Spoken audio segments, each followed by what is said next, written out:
Welcome back to another episode of Why I Love Flagler County, your local podcast spotlighting local businesses and local residents on what they love about being a part of Flagler County. So today I'm super excited to have my guest, Miss Keishia, with us today. Keishia, thank you so much for the time today. I really appreciate it. Thank you for having me. I'm so excited to be on your podcast. Yeah, well, Keisha and I we've known each other for honestly quite a while, like pretty much like over a year, almost 2 years, or something to that Yeah. effect. We used to work out together down the street from my place, and very recently she also started coming into our lives and helping my family kind of get back on track when it comes to health and diet. She's just so great. So there's a lot of stuff that we'll talk about today. So I'm really excited to dive in, share her story with you guys, and just share all of the cool things that she's doing nowadays. So, Keisha, why don't you kick us off and tell me just a little bit about, coming to Flagler and being here in Flagler County? Wow. Okay. When I first moved to Florida, I started in Jacksonville. And then from Jacksonville, I actually moved to St. Augustine because, it's that tourist city. So I really like that. And then St. Augustine did cost me a pretty penny. So when I looked into Flagler, it was a lot cheaper at that time, especially for me and my family. I had my two boys at that time.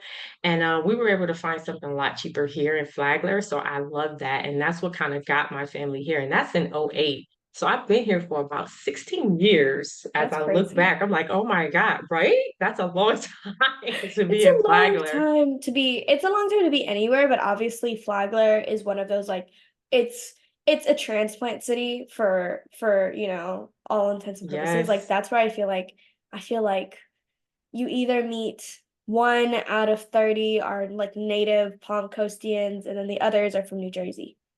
Right? And Yeah, that's right. that's You're our right. population. Like you can always guess if it's New Jersey, New York, or somewhere else in Florida. Like those are Yes. really like the options out there. Yes, they How got have a couple of different mhm. cultures here, which I love. I do love the diversity. So that was Yeah, another reason of being here, making me feel a little more comfortable. yeah, Yeah. definitely. How have you seen Flagler change in the past 16 years? Oh, wow. When I was here, there was a lot of things that wasn't here, like the Target and that plaza wasn't built at that time. So I've been here for a while. And then people I talk to talk about the dirt roads and how they watch Mm-hmm. roads around here get built. So this was a really small, what they call it for the like a retirement place Yeah. for the older people. But now it is like up, it is getting busy. I think it's getting a little extra fast on us right now, but I guess, with times, that's what comes with us, especially those up northerns, coming down here. And I've just seen it bloom, Mm. there's just a little more traffic than we like, but with more people coming in, more things, they'll probably start building more things to do and things like that. So I'm kind of excited to see what happens next in Yeah. the city. I've had a few like native, like born and raised here in Flagler, people on the Yeah. podcast, and they always tell me stories like on 100, there literally only used to be one stoplight, and that's bizarre to think about, but it was someone's, reality. It was someone's past, which is just so cool to Yes. hear. That's why I love asking that question because I feel like no one really has like the same answer when it comes to why Right. they moved to Flagler. But we're all here and we're all loving it. So going into that, I'd love for you Yes. to share a little bit about your journey. And so why don't you tell people very quick what you do, and then tell us how you got Okay. into it because it's a great story. Yes. Actually, I have become what you call the menopause coach. And so the history behind that is so it's so beautiful. Pretty much life circumstances, things going in your way and things not going in your way. And when one door got shut, I started trying to open up other ones for Mm, myself. And sometimes I think things happen in time to where, the Lord, close those doors on purpose. And then therefore you have to go down other avenues because I had to realize my purpose and what I was really sent here to do. And that's really to help people. So my first love is being a mental health counselor, and I do work with kids, and I love that. I've been doing that for about 12 years. But I fell into being a coach because even with mental health, I might counsel the children, but I do have to coach the parents, mhm. so that comes along with this trade. And coming into health and wellness, I started my journey in pretty much 2017. And that's when I kind of got really sick and I ended up in the hospital. Oh, wow. And that was really a life trial. I think actually I could have passed away. And when Wow. I look back on it now, I'm like, oh, wow, I actually came through that. And that's what really made me start my health journey because I realized how sick I was and I could have been taken away from my kids, and that would have like hurt me to death because my kids are like my pride. I take pride in knowing that, I do what I'm supposed to do for them and trying to build them and show them, be the good role model for them. So once I started my health journey, I started to transition into everything about the wellness of me. And once I could do that for me, and I realized the change and how much positive trajectory I got from it, I was like, okay, I have to do this. I have to help other people do this too. And it wasn't hard, it's very easy. I just took little steps time by time to get where I am. So that brings me fast forward because that's a very long drawn out story. But I started with my health and wellness, be a life coach certification, and once I got that, I had also went through some trials and tribulations with like my hormones and learning my body and fighting with some things. So I had to go and educate myself on that as well. And through that education, I was able to develop a program to fit pretty much women. What's the process of getting them from where they are to just feeling better. It's just like they just need to feel a little bit better because that process of menopause, we go through that from 7 to 10 years. And a lot of women Wow. don't know that. So from No. 7 to 10 years, you're going to experience these symptoms. And Yeah. if you don't learn certain things, they're going to be like detrimental to your body, and it's not going to make you feel better. And so by the 10th year, you're just ready to give it in. You're like, whatever, I'm done, I'm over it. Yeah. So That's just being able mhm. to develop that program, and having like practice clients, let me know that some of these things are actually working for them. I was like, yeah, that's it. That's my niche, you know? And I have a beautiful business coach who has helped me open up these avenues. I have to give kudos to Mr. Manesh Baxi. He's definitely helped me fall into that niche and realize how much of a blessing I could be for other people. So Mhm. Yeah. that's kind of how I got here. Yeah. That's amazing. Well, thank you so much for sharing, especially because I know like what's coming to mind is there's like this viral clip of I think like Jimmy Fallon. And I don't know who he was asking, but he was asking some celebrity on his show. He's like, "What is menopause?" Like I don't even know what it is. And I think that just goes to show like no one really I don't think understands what it is. I don't fully understand, obviously. I barely understand like basic stuff that affects me at my age. Like I don't know what's Right? going what's down the door for me, I have no idea. Um, Right. but it's one of those things where because there's not enough awareness or like clarity on what it is, they just don't a lot of women just don't know what it hits. They don't know why they're feeling this way. They don't know how to change it. I know medication is a very popular like alternative and there's nothing against it. Like if you really need it, you Yeah. really need it. But um it's not like, this band-aid that you can just slap on to your health and be No, like, it's not. I think I'm gonna feel better now because I'm taking this thing. And it's like, well, there are other things. And then, if the medication doesn't work properly, then women start to think like they're broken, they can't do anything, but you're there to fix it for them, right? Yeah. Or not fix it, but like help them through it and help them understand what's going on.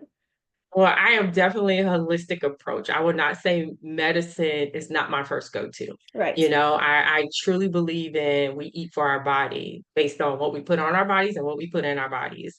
And so women, we are very sensitive to a lot of things in the world that we Hmm. just don't know. So, like you said, menopause, you have perimenopause, menopause, and postmenopausal.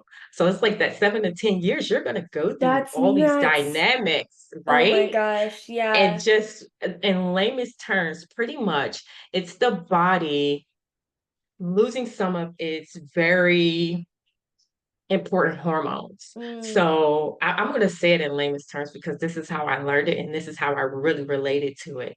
Pretty much, women, we go through this because we are born with all our eggs. Okay. And every time we go through what we call the menstruation, we lose a lot of our eggs. Like thousands and thousands of eggs, like 10 to 50,000 eggs. So by the time we get to age 40 or 45, we depleted at least like almost 90% of our eggs. And so we're left with just a little bit left. And these eggs host our estrogen.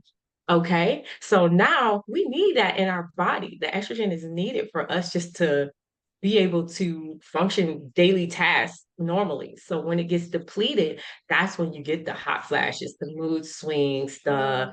the depression, the anxiety. So we go out and we look to a doctor to say, hey, help me. What is wrong with me? And in my little journey, I'll be really quick with this. Like my doctor couldn't help me. He kept telling me everything was fine, my labs were okay, but I knew something was wrong with me. It was like when you're in tune with your body, And so I just kept trying to do research and I'm telling him what to test for me. You see what I'm saying? I And by the do. end of that, he was able to try to diagnose me with hypothyroidism, but he's telling me my labs are fine. And that frustrated me to death. And then they wanted to give Mm, me a medication, and I don't do medication. I'll fight it. If I absolutely need it, yeah, but I'm going to try every means before I get to that spot.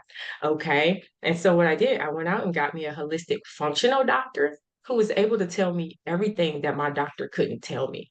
yeah, But the beauty of it was once I knew what was wrong with me, then I actually knew how to fix it. Just right. the little things that were wrong with me. Okay, so if I need a supplement, yes, we do need supplements. Our nutritional value in our foods is depleted. So now we have to outsource that into supplements and just learning what supplements you need in the time zone that you need them. So things like that, after I learned it and I learned how to help myself, I was able to subside all my symptoms, which is, oh, by the grace of God, helped me so much because now I can empower other women to do the same.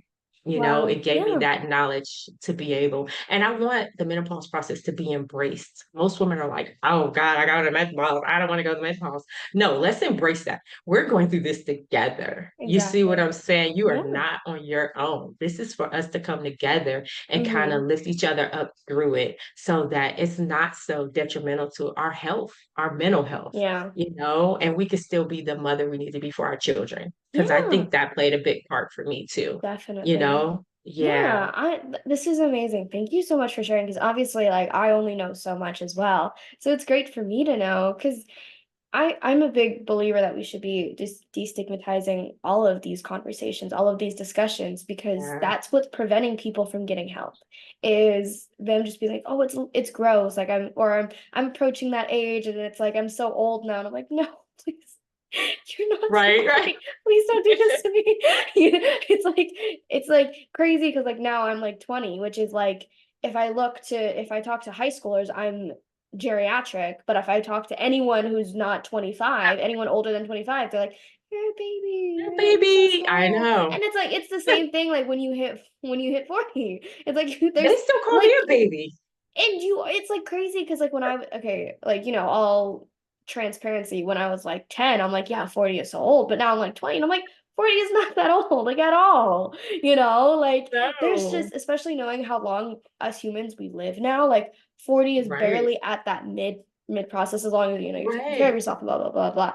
But it's one of those things where like even like just basic period conversations are never had because there's just so Mhm. much like, oh, that's so gross, like I can't believe you're like all of these things are happening to you, and I'm like, yeah, how do you think I feel?